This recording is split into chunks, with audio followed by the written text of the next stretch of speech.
ሁለት ብር ስንት ዶላር ነው? አንዷን ወንዝ ሁለቴ ስንሻገራት ይላል። ከ11 ዓመት በፊት ድሃ ነበርን። ያጣን የነጣን ሙልጭ ያልን ነጭ ድሆች። ከድህነታችን ክብደት የተነሳ ስንት ሰዓት ላይ እንደምንበላ ሳይሆን ስንት ሰዓት ላይ ረሃባችን ጋብ እንደሚል ነበር ዘወትር የምናስበው። እኔና እህቴ ትምህርት ቤት አበበ በሶ በላ የሚል ምሳሌ ቲቸር ሲናገሩ በመጎብኘት ምራቃችን እንውጥ ነበር። ቤታችን ውስጥ አንድ የረገበ የሽቦ አልጋ፣ ሁለት የሳር ፍራሾችና አራት የተወላገዱ ኩርሲዎች፣ ወንበሮች ብቻ እንደነበሩን ዛሬም ድረስ እናቴ ሳጥን ውስጥ ያሉት ታሪካዊ ፎቶዎች ያሳብቃሉ። ግድግዳው ላይ ገና እንደተረገዝኩ የሞተ የአባቴ ፎቶግራፍ የዘመን ጥቀርሻ እንዳወባየው በላስቲክ ተለብዶ ተሰቅሏል። እንግዲህ ቤታችን ውስጥ ሁለት ክፍል ነበረች። አሁን የነገርኳችሁ ሳሎናችን ወጉ እንዳይቀር ይዞታ ነው። ወደ ጓዳ ስትገቡ ውስጣቸው የእንጀራ ላስቲክ ብቻ ያለባቸው ሁለት ትልልቅ የአሮጌ የእንጀራ መሶቦች ታገኛላችሁ። ጠርዛቸው በደህና ቀን አይጥ የቸረፈረው። ሁለቱም ሁልጊዜ ባዶ ነበሩ። አይጦች ከልጆቻቸው ጋር በእነዚህ መሶቦች አጠገብ ሲያልፉ ለልጆቻቸው እንዲህ እያሉ ታሪክ የሚያወሩላቸው ይመስለኛል። በድሮ ጊዜ በአያቶቻችን ዘመን እነዚህ መሶቦች ውስጥ ተበልቶ የማያልቅ እንጀራ ነበር። የዛሬን አያርገውና ለስንቱ አይጥ ሰርግ ድግስ የበቃ ወይ ጊዜ። መሶብም እንደ ዓለማ ሐይቅ ይደርቃል። እናቴ ታዲያ አማኝ ናት። በየሶስት ቀኑ መሶብ ውስጥ የሚቀመጡትን የእንጀራ ላስቲኮች እያጠበች አድርቃ ወደ መሶቡ ትመልሳቸዋለች። በረከት ሲመጣ አዋጅ አያስነግርም፣ ድንገት ከተፍ ቢል ተዘጋጅተን መጠበቁ ደግ ነው ትላለች። ይህን መራር ስብከቷን አልወደውም፣ ግን ትንቢቷ ሰመረ። እናቴ ነብይ ነበረች። ድሃ ነቢይ በቤቱ አይከበርም። እናትም ብትሆን አከበርናትም አላከበርናትም ትንቢቷ ሰመረና በረከት እንደመብረቅ ወረደብን። ምን አባቴ ልበል ታዲያ። በ6 ወር ውስጥ መካከለኛ ገቢ ካላቸው ጎረቤቶች ተርታ ተሰለፍን።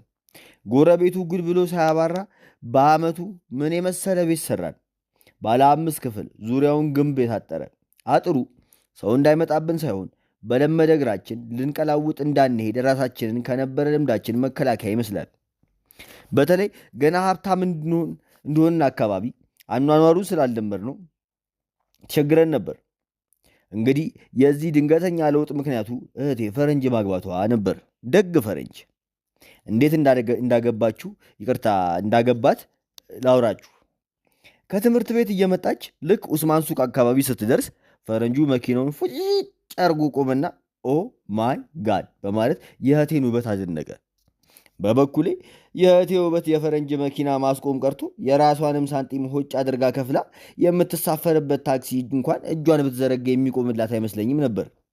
ግን ምን ይደረግ፣ ፈረንጆች ነገራቸው ሁሉ ግራ ነው። መኪናውን እዛው ጥሎት እህቴን ተከትሎ ቤታችን ድረስ መጣ። እናቴ ለእርዳታ የመጣ መስሏት ከዓይኖቿ ትራጄዲ ብርሃን ለቀቀች። የመንደራችን እንግሊዘኛው አዋቂ የእህቴም ወዳጅ ብጤ ሲራጅ ተጠርቶ መጣና ፈረንጁ ምን እንደሚል ተረጎመልን። እሷን ማግባት ፈልጋለሁ ነው የሚለው አለ ቅር ብሎት ወደ እህቴ እየጠቆመ። እናቴ ባለማመን ማንን? እጅጋየውን አለች። እህቴ እጅጋየው ነው ስሟ። አው ሌላ ማን አለ ታዲያ? እማማ ረጋሽ። ሲራጅ ተነጫነጭ። እህቴ ጋር ማታ ማታ ዛንጆሮዋ ዛፍ ስር ይቆሙ ነበረ። እናቴ አንዴ ፈረንጁን አንዴ እህቴን ስታይ ቆየችና ሲራጅ ግን እንግሊዘኛ በደንብ ታውቃለህ ስትል ባለማመን ጠየቀች። ፈረንጁ ግን ወደ እህቴ እየጠቆመ በተኮላተፈ አማርኛ ኮንጆ በማለቱ ይሄ ሰው አምርሯል አለች እናቴ። ያው ጉዳዩ የፈጀውን ጊዜ ፈጅቶ በአንድ ወር ውስጥ ተጋቡ። ይሄ ፈረንጅ ይቅርታ የእህቴ ባለቤት ታዋቂ ታሪክ ተመራማሪም ነበር። ይህን የሰማው ቀን እህቴ ከመክሳቷ የተነሳ ሉሲን መስለው ይሁን ብዬ አሰብኩ። ወይስ እህቴን ምስኪን ፒተርን ምንትስ ምናምን አስነካችሁ? ከተማውን የሞሉት ቆነጃጀት ሁሉ ፒተርን ሳዩ ተበድሮ የሚስቁ፣ መቀመጫቸው እንደ ባንዲራ የሚያውለበልቡ፣ እንደ አቦ ሸማኔ ሽንጣቸውን እየመዘዙ አማላይ ሊሆኑ የሚደክሙ ስለ መላይኑ አልሞሉም። ገዴላችሁም ይሄ ፒተር ጤነኛ አይደለም። ገዳይ ዘመን የሌለው አጽም ሲያገላብጥ፣ ተዘግቶ የኖረ ዋሻ ሲበረብር አንዳች ነገር ተጣልቶታል። አንዲት የከርዳዳ ጸጉሯ ቱማታ አዳማ ድረስ የሚሰማ በመረገጥ ብዛት ሶሉ ተረከዙ ላይ የተሸነቆረ ነጠላ ጫማ የምትጎትት ሴት በልዕልት ሂሳብ የሚያሳይ ሴጣን መነጽር አይኑ ላይ የለጠፈበት ነገር አለ እንጂ እህቴ ላይ እንደዚህ ሙጭጭ ባላለ።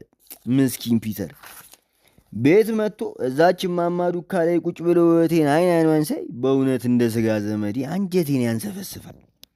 እንግዲህ ፈረንጅ እህቴን ጠቅልሎ ከመውሰዱ በፊት ትምህርቷ እንድትጨርስ ተብሎ ለ2 ዓመት እዚሁ ተቀመጠች። ፒተር ታዲያ በየ6 ወሩ እየመጣ ቤታችንን ጥምቀት ከማድረጉም በላይ ይሄን ዶላር ልክ ልሙት አለ። ይልካል፣ ይመነዝራል፣ ይልካል፣ ይመነዝራል። ወላ በጥቁር ወላ በነጭ ገበያ እየተመነዘረ ዓለማችንን አየን። ስልካችን ከጮኸ ጎረቤቱ አሁን አብርሃም ወደ ባንክ ሊሮጥ ነው ይላል። ቤታችን እግር የጣለው ሰው ሁሉ በሞቴ አፈር ስሆን ተብሎ ተጋብዞ ነው የሚሄደው። የእንግዳ ማረፊያ የአብርሃም ድንኳን በየቀኑ ብቅ እያሉ የሚመጸወቱ የእኔ ብጦችም ነበሩ። አንዳንዶቹማ ደንበኛ ከመሆናቸው ብዛት ስለመብርሃን አይሉም። የግቢያችንን በር ያንኳኳሉ፣ በቃ በልተው ወጥቶ ይሄዳሉ።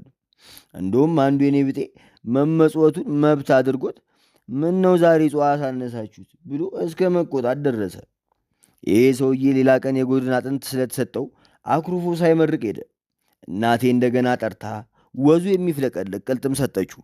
ደስ ብሎት በክፉ የሚያይሽ ቅልጥሙ ይሰበር ብሎ መረቃት።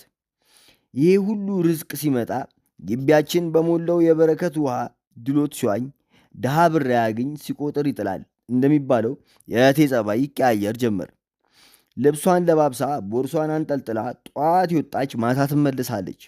ድሮ ከሰው ከማይቆጥሯት ጎረምሶች ሁሉ እንደ ጥላ ከስሯ አንጥፋ አሉ። እሷም ብለው ሳይሆን የፈረንጅ ሚስት ጋር ዋልን ለማለት። እጅግዬ፣ እጅግሻ፣ ጂጂ፣ ጃ፣ ጆ፣ ጂን፣ ጂናድ ካፒታሏን ይሁን በቃ ስሟ ፈደውን አየ። በዚህ ዘመቻ ፊት አውራሪ ሲራጅ ነበር የተከተለኝ። ወደ እጅጋየሁ ልዘምት ነው። የእቴን ድፍረት ገደቡን ጣሰና ጭራሽ አርግዛ ቁጭ። ደግነቱ በዚህ ዓመት የእናቴ አምላክ የፒተር ነገር ያዙ። እናቴ መጀመሪያ እርግዝናው ከፒተር መስሏት ነበር ልታበላሽ። ለፒተር ንገሩልኝ፣ ደስ ይበለው፣ አይንህም በአይነ ልታይ ነው በሉልኝ ምናምን። ልጅቱ ስትወለድ ከጾቷ በስተቀር ቁርጥ ሲራጅን የመንደራችን ነገረኛ ሴቶች ግር ብለው ላንጉዌጅ ትምህርት ቤት ተመዘገቡ። ይህን ጉድ ለፒተር ለመንገር ጉዳዩ ተሸፋፍኖ ተደፋፍኖ ሾላ በድፍን የ6 ወር ልጇን ለእኛ ጥላ እህቴ አሜሪካ ገባች። ሕፃኗም እልም ያለ ገጠር የምትኖር አክስታችን ጋር ላክናት። ሲራጅ የገጠሪቱ ኢትዮጵያ ሕፃናት የትምህርት የጤና ዕድል የማግኘት ዕድላቸው አናሳ ነው አለ።